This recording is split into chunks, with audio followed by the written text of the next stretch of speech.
Hi everyone, I'm Sarah from Sourdough for Beginners. So I've got some dough to do. I figured I would pop on live since it's Sunday. Happy Mother's Day if you're a mom. It's been a nice relaxing day for me. We were out in the sun all day watching some friends racing go-kart, and we're going to have pizza for supper tonight. I did not get the dough mixed up yesterday like I normally would have for my pizza dough. So I'm going to do a quick rise sourdough pizza dough, which is where we just use a little bit of yeast to cheat. And I'm also going to mix up a single loaf of our regular sourdough recipe with the level 2 hydration. So that I can have some bread, because we're getting low on bread. If you don't know, we just did a pumpernickel tutorial. It's up on YouTube right now. I didn't link it in the description, but if you go to either of the videos in the description, you'll be on the YouTube channel. And it turned out beautifully. So we made this the other day, sourdough pumpernickel. It's absolutely, oh, it smells so good. My daughter's been cutting chunks off of it since it was baked and dipping it in spinach dip. And my husband and I toasted it yesterday with some over easy eggs. So that's really good. So if you're interested in trying a new recipe, then go check out the pumpernickel recipe on the YouTube page. But right now, what I'm going to do is start with our regular everyday sourdough recipe. Just starter, flour, water, and salt. I'm using our level 2 hydration, so the beginner bread recipe is pinned right at the top of the YouTube channel. You can go on YouTube, search at Sourdough for Beginners. It's our most popular video. Level 2 hydration is the exact same process, just with slightly higher starter and a little bit more water. So I'm going to do a single loaf today, and I'm going to mix it right in my bulk proofing container. So single container, and talk about how we're gonna maintain moisture as we go. So we're gonna start with 100 grams of active starter. So my starter's nice and bubbly and happy. We'll get that refed today too. Talk a little bit about starters. Hang around, I'll be here for a bit. We'll mix up this loaf, we'll mix up some pizza dough, we'll refeed our starters. And maybe we'll get our first stretch and fold done for this bread. As we go, if you've got any questions, definitely post them. I can see them coming in as long as I'm looking up at the camera, so I'm happy to answer them. Carlene, thank you so much. I appreciate that so much. I'm really glad you're here. I love it when you come on the lives. If you've got any questions or want to chat, then let me know. All right, so we've got our 100 grams of active starter here in the mixing bowl. I'm gonna keep my starter open because I'm going to use it in my pizza dough very shortly. So our next ingredient is 350 grams of water. I'm just using standard tap water. So the only difference between the level 2 hydration recipe and the beginner bread recipe is more starter and more water. The beginner bread recipe for a single loaf would use 60 grams of starter. For the level 2 hydration, we're using 100 grams of starter.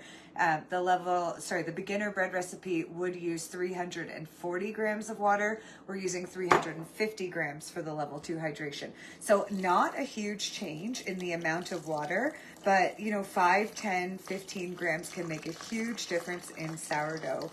The increase in the starter also affects both the hydration and how the dough acts and proofs and everything else. So we opted for a slightly higher starter and less of a water change for our recipe for the level 2. You can start getting into really advanced sourdough recipes where, you've got really high hydration or using super sturdy flours, but this level 2 hydration recipe is sort of the nice next step. So if you've gone through the beginner bread recipe, you've mastered the essential processes, you're comfortable with everything that we sort of teach, you're getting decent sourdough loaves, then your next step is just to increase your hydration a little bit. Carlene says, Happy Mother's Day. Thank you. My daughter bought me piles of chocolate. My husband bought a chocolate cake. We went out down to the racetrack today and watched a friend's son on the go-kart. So really nice morning.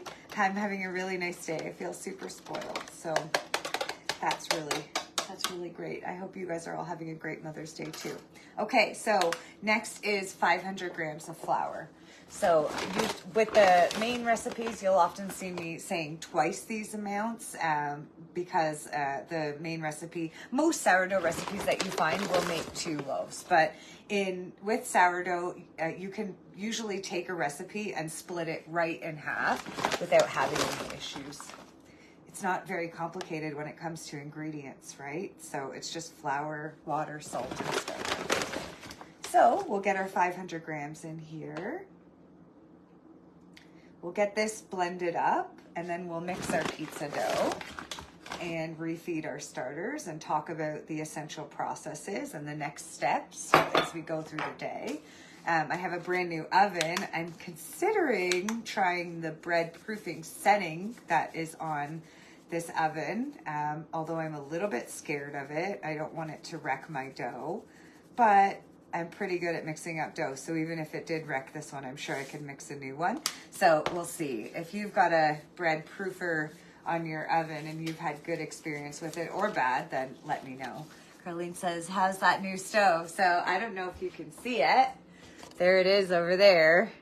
It's pretty amazing. So for those of you who don't know, whether it's your first time watching me live or you haven't seen the updates on the page, last Thursday, my little apartment size oven just died. It exploded the bottom element, and I thought I just needed a new element. But then once we got in there, we realized that there were some pretty serious electrical issues with the little oven that could. I admit that probably, how much I use the oven and how long I'm keeping the oven on high temperatures for might have contributed to that. But in any event, it was time to get a new oven. And this full-size Samsung oven with steam clean and a bread proofing setting and all of these amazing features was on sale for, not much more than it would have cost to just buy another apartment size oven. So we seized the chance and bought the oven, and I've been playing with it all weekend. I use the bread proofing setting to dehydrate some starter. So I sell my dehydrated starter on sourdoughforbeginners.com and on Etsy. And usually dehydrating outside of the dehydrator takes, 2 to 3 days. Well, I just did it with the bread proofing setting and got twice as much made in half the time. So it's already starting to make things a little bit more efficient and easy for me, and plus it's fun. So if you've watched my lives before, or if you've followed any of my tutorials other than my brand new pumpernickel tutorial on YouTube, you know that I usually mix up the dough with my hands. So I start with a spoon and get it to sort of come together as well as it will, and then I finish mixing the dough with my hands. Well, I just made pumpernickel bread a couple of days ago, and I always use gloves when I'm working with molasses or cocoa because it stains my very pale Canadian northerner skin, and I love the way it felt. So I have a whole bunch of gloves. They were given to me when my dad was sick last year at hospice. I said to the lady, oh my gosh, those gloves would be so great for cooking. And so she gave me a whole box of them. And so since I have them, I think I'm just going to mix my sourdough like this for a little while until they run out. So Joanna says, hi, Sarah. I was just going to ask you if you had a chance to use your new proof setting yet. I'm also scared to try mine. Let's see if I can get this with my gloves on. As I'm still a beginner at all this sourdough bread making. I haven't tried it. If you guys think I should try it today, then I will. I mean, what's the worst case scenario? The worst case scenario is that my dough overproofs and is ruined, right? Oh, the other thing is I don't really have a container that's not metal or plastic to put in there. I do actually have a glass bowl, though. That might be a good size, and I can just maybe put some parchment paper or something on top of it for in the oven. So maybe I will. Maybe I will proof this bread in the proofing setting today, and then I can report to everyone and see how it goes. So I'm glad to see that some of you who are here on the live with me are followers of the page and know about these little oven adventures that we've been having. It's really great. I love it when you guys come and see me on the lives. It's super encouraging. Okay, so we have the initial dough for our regular sourdough mixed up. It's shaggy, it's messy, it's not all together yet. But as you know, we are going to follow the essential processes with this dough. So what are they? We're going to let this dough rest for 30 minutes. So it's 10 to 3 right now. So at 3:20, we will stretch and fold this, and then we will repeat the rest and stretch and fold 3 more times. So at 3:50, we'll stretch and fold. At 4:20, we'll stretch and fold. And at 4:50, we'll be done stretching and folding. Then we are going to mark the height. You can see sort of the remnants of my last dough. We're going to mark the height of the dough, and we're going to allow it to bulk proof on the container or maybe in our oven on the bulk proofing setting until our dough is either grown to 75% if we plan to cold proof or doubled if we plan to bake the same day. I'm probably going to, I haven't decided yet. We're going to have the barbecue on to make our pizza later, so I might actually just bake this bread today on the barbecue. By the way, if you haven't seen it yet, there is there's a barbecue, how to barbecue sourdough video. So new videos on YouTube. There's 3 this week. I worked really hard on videos, and that's probably why you see me less on the live. So there's a barbecue sourdough. So when you go on the YouTube channel and go to like the main page, the top 3 videos are there. So there's the brand new pumpernickel tutorial, and that's pumpernickel from scratch. You're using molasses and cocoa and caraway seeds, and it's really sort of an advanced crazy dough, but we tried to make it as simple as we could. And then there's our new artisan sourdough bread tutorial. It goes through all the essential processes, but with the slightly higher hydration. And then there's the barbecue sourdough, which initially came out of necessity because my oven had broke, but ultimately ended up being something that we think is wonderful and is going to keep the house cool over the summer. So lots to see there. After we're done our stretching and folding and our bulk proofing, whether we're at 75% or 100% with that dough, the next step is going to be to pre-shape it. So dump it out on the counter, no flour, no water, use a bench scraper, gather that dough together, get it into a nice ball shape, trap all of that beautiful air that's happened during bulk proofing into the dough. Let it sit for a few minutes, 20 minutes, half an hour, then put the final shape on it. From there, we're either going to score it and bake it right away, or we are going to cold proof it overnight and then score and bake somewhere after 8 hours and all the way up to 36 hours. So I think today, with all of the stuff that we have to do here, mixing wise, I can at least get through the first set of stretch and folds with you and talk a little bit more about building strength. So I'm going to do my pizza dough recipe. So this recipe is in my first discard recipe book, The Ultimate Guide to Discard Recipes, and it's on the YouTube channel. So if you just go to the videos and scroll down, you'll see the pizza dough video there. The difference between the video and the book is that the book is a long, slow rise sourdough pizza dough, and the video has a cheat, which is the yeast, which I'm going to use today. So let's just mix this recipe up, and if you've got questions, you can ask them as we go. So first thing I'm going to put into my bowl is 120 grams of sourdough starter. So we'll just get that measured in. And I'm going to be very low on starter in this jar when we're done. But I'm not super duper concerned. There's still lots in there. But I also have lots in this jar, which we'll talk about in just a second. I put a little bit too much in here. Let's get this down to 120. Okay, next step is going to be 50 grams of olive oil. So I'm actually just going to put all of our wet ingredients and our yeast together in here, dissolve them, and then add the dry ingredients. So we're going to go with 50 grams of olive oil. Lots of olive oil.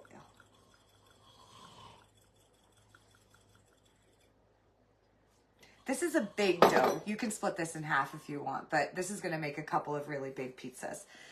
Next, we are going to use 350 grams of warm water. Not too warm because we are using the sourdough starter, but we want it a little bit more than room temperature so that it can activate that yeast well. So we're just gonna get my water warmed up a little bit here.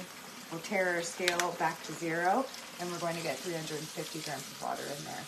This dough is going to start out a little bit sticky, but end up being okay. So we'll put 350 grams of water right into the bowl.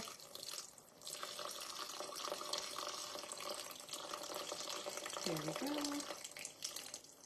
Almost there. Great. And now I'm just going to add about a tablespoon of yeast. I think it worked out to like 7 grams or so. I'm just going to sprinkle that on top of our mixture here and set that aside for now. So what I'm going to do is just gently dissolve the olive oil starter, water, and yeast all together. A lot of times, so this is instant quick rise yeast. So what's going to happen with this is, well, when you add yeast to a sourdough recipe, the yeast becomes the leavening agent, the rising agent. The sourdough starter then is just there mostly for flavor and health benefits, right? Sourdough starter is known to have all kinds of great biome, gut science stuff in it that's really good for you. And a pizza dough that you make with a sourdough starter days in advance really has a lot of opportunity to do the sourdough thing. But if you're in a rush, you've got this option to speed up any of the discard recipes that need to rise. So you can do this with dinner rolls, you can do it with sandwich bread, you can do it with cinnamon rolls. It's just an option that you have. Some people think it's cheating. I don't. I like sourdough. It's in all my stuff. So here we go. We've just got like a nice beautiful liquid happening here. So now I'm just going to add all of our dry ingredients. So first of all, we want 625 grams of flour. And somebody asked me the other day, do I add 00 flour? It actually says in the recipe that you have the option of either all-purpose or 00 flour. You can use whole wheat, you can use whatever flour you like for your pizza.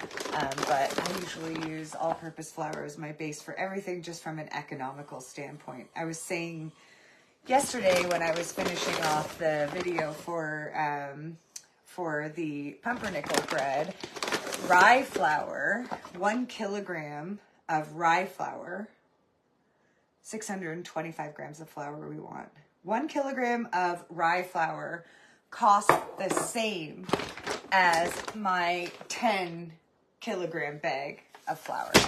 So it's very expensive, and it's hard to justify that when, you've got kids and they need to go to university and you're on a budget and your oven broke and you had to get a new one and you're living a normal life like a normal person. So I try to do as much all-purpose as I can, and I encourage all of you to do so as well. So we're going to add 10 grams of salt, and then we're going to get my little secret ingredients in here. So most pizza doughs are just sort of your flour, water, salt, yeast, and sourdough starter, but I think that these 2 ingredients make it much, much better. So I'm going to do about a teaspoon each of garlic powder and basil into this mixture here. So we'll just, my kids always hear me saying, I have this saying that there's no such thing as too much garlic. I don't know if you would agree.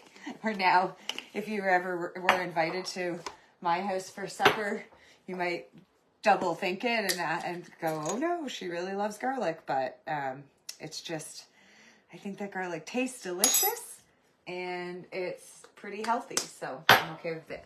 I'm gonna do the same thing with this pizza dough that I just did with my sourdough loaf that I just mixed up. I'm just gonna use my gloves. These especially make it easier for videos like this where we're live, because we can, it gives us the opportunity to be able to get our hands clean and check our comments and everything else. So let's see. Oh, Kim's on here. Hi, Kim. Kim's one of our admin. So Joanna says, hi, Sarah. I was just going to ask if you had a chance to use your new proof. Yeah, we talked about that. Tracy says, happy Mother's Day. Happy Mother's Day. Henry says, I need a vacation in Hawaii to tan my Canadian skin. Yes, I do. We usually go to Texas on the March break, and we didn't go anywhere this year. And my daughter goes to a private school that's got international students from all over the world. And she came home and said, everybody's tanned. Everybody went to Cuba and all these places. And we were stuck home, and this is no fun. And yeah, so we definitely need some tanning. It is starting to be summer here. So as Bonnie says, glad to see, use gloves. I'm thinking of using them just to protect my dried up sensitive hands. Yeah, they work great. These are just like, they're unpowdered. Like I said, these are hospital grade, but we buy these ones from Walmart. The only issue is that they're one size fits most. So they're way too big for me and too small for Rick. So they don't really help anybody, but I got these given to me when my dad was in hospice at Christmas time last year. One of the nurses at hospice are notoriously sweet people and will basically give you anything they can. And I said, I like those gloves, so she gave them to me. So Shelly says, Sarah, how can I get a little more sour flavor in my bread? I thought maybe the cold proofing would change the flavor, but it didn't seem to a whole lot. Still great bread, but some of the family likes a more sour flavor. Shelly, your starter can seriously affect the flavor in your bread. I'm just going to start mixing this with my hands. So a starter can seriously affect the flavor in your bread. What you can do is use your starter past peak. You can even go way past peak. So it's fine. So I'll show you. This starter was fed yesterday, and as soon as it peaked, I used it right away. I was making dehydrated starter yesterday. I had to restock for, ever since I posted the barbecue video, there's a whole bunch of people who don't know a lot about sourdough, but now want to make it because, I reached a different audience, I guess, with the barbecue thing. And so I sold a whole bunch of dehydrated starter over the past few days, and I ran out and I had to remake it. So this had just been fed and I used it as soon as it peaked. But so now it's ready to be refed, mostly because I'm getting low, right? And especially since I just used tons of this starter. But if you want a more sour flavor, you can actually on purpose use your starter way past peak, even if it's already started to fall, right? What are starters? Starters are just fermenting product. And so the longer into the fermentation process, the more sour flavor you're going to get, because what causes the sour flavor in sourdough is that alcohol process that happens within the fermentation process. And on the flip side, if you want less sour flavor, then you can feed your starter heavily with flour. So you can do like a 1:3:3 ratio or a 1:5:5 ratio to seriously slow down that fermentation and keep the starter from getting to the alcohol phase, and use it precisely at peak, or as soon as it has doubled, to reduce that sour flavor, right? So on both sides of the coin, you can actually use your starter to affect the taste in the starter. So I'm just going to go through here. I will try this recipe next time I make sourdough pizza. My boys love it. Cool. I'm going to tell you all about this in just a second here. So as I'm mixing it, it smells absolutely amazing, right? It smells absolutely, totally and completely amazing. So you've got a couple of options with sourdough pizza dough. If you're going to skip the yeast and do a long ferment, then you can treat sourdough pizza dough just like regular sourdough bread. So you can mix it to a shaggy dough, let it sit for 30 minutes, and then stretch and fold it several times, right? You can do it exactly like the normal sourdough process. But if you're doing what I'm doing today, which is using some yeast to speed up the process because you want to eat the pizza same day, then you can do it the old school style of bread, or the non-sourdough yeast bread style, which is to knead the dough. So I'm about to do that right now. So what I've done is I've just started to really get my dough to come together in my bowl, right? So it doesn't make that much of a mess. I'm just going to use a little bit of flour here on the counter, and I'm going to start kneading this dough. The reason I need to do this is because it's going to rise very, very quickly because of the yeast that's in it, right? So we're going to do the yeast bread style of taking care of bread and knead it. Once I get my gloves going here, it's quite sticky. It's got the olive oil in it. It's got the sourdough starter in it. So we're going to use a little bit of flour as we knead, but we don't want to use too much, right? So all we're trying to do with pizza dough is get it to be nice and smooth and very elastic, right? So pizza dough needs to be really soft in order to, you know, be so that you can shape it for pizza, which means that by nature it will feel quite sticky, right? It will feel difficult to work with. And so you kind of have to find that balance between using enough flour to keep it from sticking to your hands and sticking to the counter, right? So you can see it's sort of eating up some of this flour that I've got on here. But you don't want to pile too much in and suck all of that beautiful moisture out, right? So with pizza dough, you don't really need to knead it for a super long time. I'm just going to give it a quick knead just like this. I'm going to get it nice and smooth and into a ball, and then I'm going to just let it rise on the counter. So because we've used quick rise yeast, this is going to, I would say this is going to double in probably under 2 hours, between 90 minutes and 2 hours. And then again, you have options. So once it's doubled, you can actually use it right away, or you have the option of punching it down, shaping it into a couple of, you know, pizza-sized balls. So you can see this is quite big. It's too much for one pizza. So you can shape it into 2 or 3 balls for pizza, and then you can let it sit again and rise again and then use it. So it's 3 o'clock now.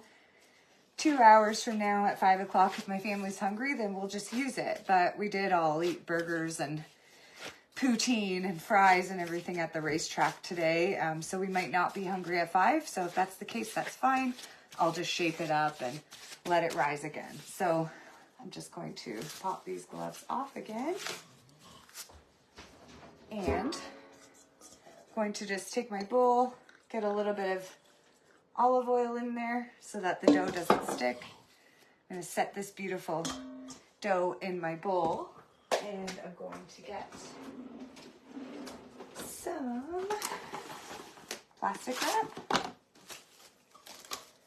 The kneading makes me a little bit out of breath, and then being on these lives or making these videos and talking the whole time, certainly it makes the situation even crazier. So there it is. So my dough's in the bowl, and I'm just going to let that rise until it's fully doubled. And then, like I said, either I'll use it right away, or I will shape it into 2 or 3 pizzas, give it a little bit of a shaping, a pre-shaping style, move it around, you know what I mean? Get that gluten structure working again, and then perhaps let it proof longer. So the cool thing about pizza dough is that it can proof for a really long time. You can actually, so in the discard recipe book, it's actually called Forget About It Pizza Dough.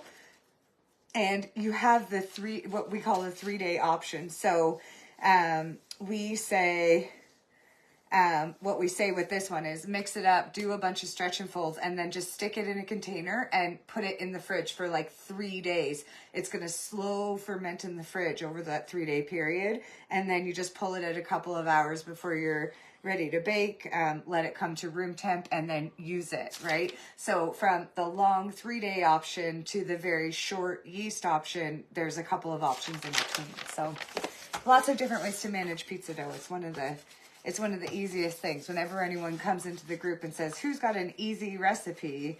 I always say pizza dough, very easy. Okay, so I'm going to refeed my starters right now. So let's see what I've got in here. So I used up quite a bit of this starter.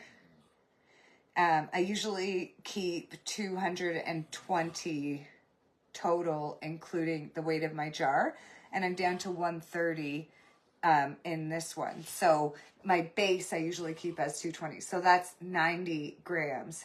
So what I'm going to do is replenish that 90 grams and then give it a 100 gram feed. So altogether that's 50 grams of water and 50 grams of flour for the 100 gram feed, plus 45 grams of fat flour and 45 grams of water for the 90 grams of replenishment. I know that sounds confusing. What I'm going to do is feed this starter 95 grams each of flour and water to get it back up to the size that I like to have it. So managing a starter, after you've gotten your starter established and it's happy and active and you're using it all the time, you can start to be a lot more laid back. So while you're establishing a starter, while you're building a new starter, you do have there's sort of not really a need, but things go a lot easier for you if you sort of keep your measurements the same every day, stay consistent. It's just easier to manage it that way. But once you have an established starter, you can start using it according to what your needs are. So I'll go into that in just a second here. So we'll get 95 grams of flour in here. Just like this.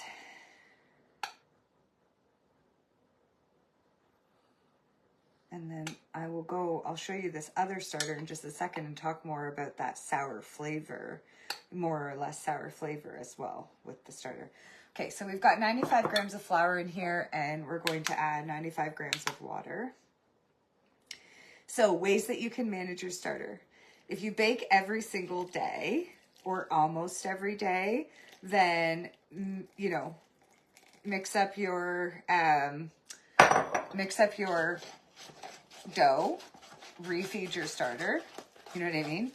And either leave your starter sitting on the counter and it's going to be a happy, active starter that's fed every day. You could pretty much just feed it once a day and use it once a day, right? That will, if you want a much less sour taste, then mix your dough and then don't feed your starter till 4 to 12 hours before your next bake. So that would put you mixing sort of in the morning and feeding the starter before bed and mixing in the morning and feeding the starter before bed.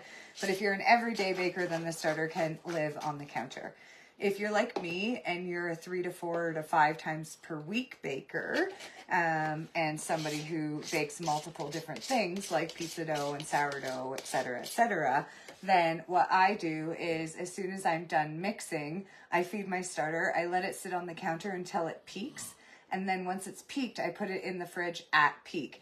Because the fridge slows down the fermentation process, it'll actually sit there in the fridge for 2 days and stay at peak. So as long as I bake within the next 2 days, then I can actually pull the starter straight out of the fridge and use it just like that. If I go more than 2 days and they've really significantly fallen, then I might consider refeeding them, right? So then let's talk about sour flavor. I fed this starter yesterday and it peaked probably around 2 o'clock yesterday, and it's 3 o'clock now. So we're talking 25 hours since this thing peaked. But if you look, it's still bubbly. That is still absolutely an active starter, right? It's totally and completely active. But it's got a lot more sour flavor than this one that was just freshly fed, right? So if you actually had 2 starters and you had one that was freshly fed and one that was 24 hours out and you smelled them, right? One is going to make your eyes water and one just smells a lot weaker. So if you want more sour flavor in your bread, give more time between when you fed it and when you bake with it. So if I had needed to, if I wasn't sure that I was going to have enough starter in this jar to make both my bread and my pizza dough, so if I had needed to, I would have used some of this and not really been worried about it. So I'm going to refeed that starter in a minute. I'll show you how to do that thing where we see how much is in there based on weight and then figure out how much to feed. We'll elaborate more on how to manage a starter once you have it. But right now we're at 30 minutes for that sourdough that we just baked or mixed at the beginning of this video, this live. So here is that dough. It's still quite shaggy, right? You can see it. It's kind of moving, but it's messy. So we're going to do our first stretch and fold for this. And we'll talk about strength as we go. So for a stretch and fold, what we're going to do is reach under our dough, pull straight up, fold it on top of each other. Now I'm going to show you something. See how this dough right now will rip and come all apart? That's normal. What stretching and folding is doing is building strength in your dough. So Carol says, can you feed the starter, put in fridge before it comes to peak? Sure, yeah, absolutely you can. All that means is that you probably want to pull it out and let it peak before you use it next time, right? The starter needs to peak at some point in order to stay active. So yeah, if you feed your starter and stick it in the fridge and then want to use it, just bring it out and let it peak, or bring it out and discard it and refeed it, whatever you like. So what we're doing with stretching and folding is building strength. So you may have noticed, I just showed you at the beginning, I pulled this up and it ripped really easily and was very stretchy. Look now, it's already ripping less, right? It's stretching less. So every time we do a stretch and fold, both within this stretch and fold, but also when we repeat the stretch and fold process, we're building strength. So by the time you've completed your 4th stretch and fold, your dough will now be smooth, it won't rip. You'll be able to actually take your hand and grab that dough as a ball and bounce it, and it'll bounce like elastic, right? That's what we're doing with stretching and folding, is just building that strength and elasticity into the bread so that the gluten structures can get all tangled together and do their thing. So we've got our first stretch and fold done, right? 30 minutes rest. So around 250, I'm going to do another stretch and fold, repeat that 2 more times after that for a total of 4. And then we'll set this up to bulk proof. I think I'm going to use the proof setting in my oven, and I know that I do not want to heat plastic around my dough. So I'm probably, I don't know. Ooh, I know, maybe I'll use this. Let me see if I can get it here. Bear with me while I get something. So I'm going to use, what I do for the bulk proofing setting in my oven is push the dough into this glass container and then just cover it with some parchment or something and let the dough proof in there, because it's clear and straight-sided. So when we talk about bulk proofing with sourdough, we always say that you should put your dough into a clear, straight-sided container like this. So I actually called this my bulk proofing container, because what happens is you can see, and see, here's the lines from my last loaf, right? I used permanent marker, so I struggled to get them off. But you can see where your bread started at the beginning of the bulk proofing process, which makes it easier for you to understand how much it's grown. If you let your dough bulk proof in a big wide bowl, sourdough spreads out rather than up. So what the sourdough will do is it will spread to the very edges of this container and fill in all the little holes and voids first. Then once it's got nowhere else to go, it'll start going up. Right? So if you're in a big wide bowl, we hear people say it all the time, oh, my dough didn't rise. And it did. It did rise. It's just that you can't see it because it went sideways instead of up, right? Especially, the people who most commonly say that are the people who are used to mixing yeast spreads. So I don't know if you remember what this pizza dough looked like 20 or 25 minutes ago when we first mixed it. But it was significantly smaller than this, right? Dough with yeast in it tends to rise. You put it in the bowl as a ball and it rises like a ball, right? And so people with their first few loaves end up severely overproofing their sourdough because they think it didn't rise when it actually did. So using these clear straight-sided containers is going to make that not happen, number one. But it's also going to help you to really understand where your bread was when you stopped it. And then if your bread comes out overproofed, then you know you need to let it rise less. If it came out underproofed, then you know you need to let it rise more. And when you're using a container like this for every single bake, it's going to help you to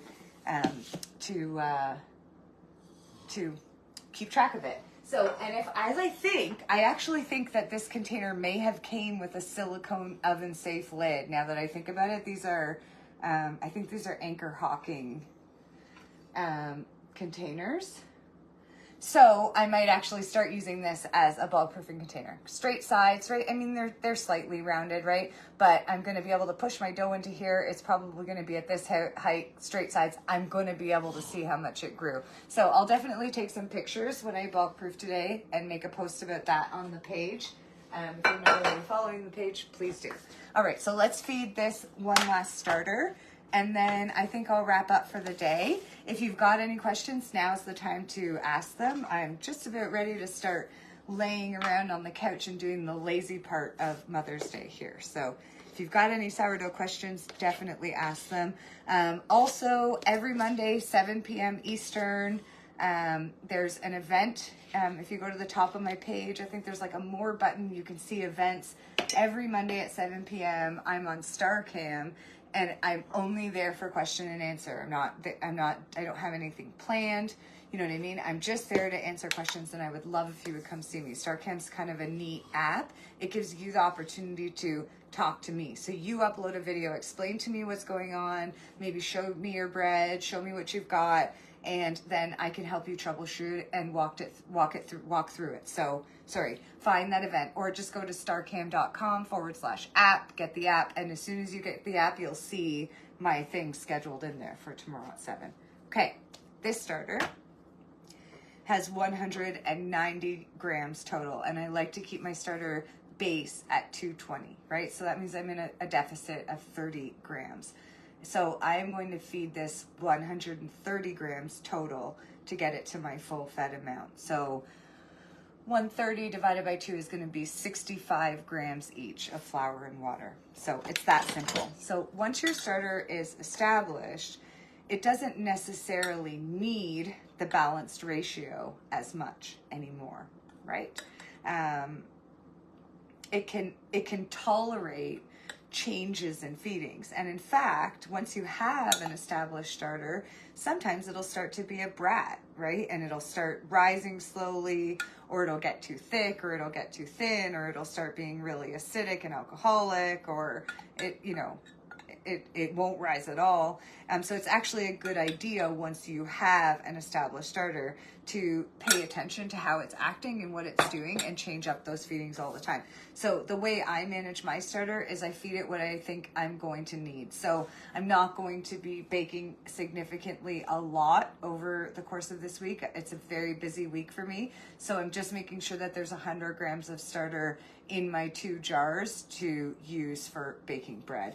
If I had a big week of baking coming up, if I had, friends who had asked for loaves or some orders, or it was coming up on Christmas or a holiday, then I would feed this 200 grams per each jar. So then I would have 400 grams at the ready to use anytime.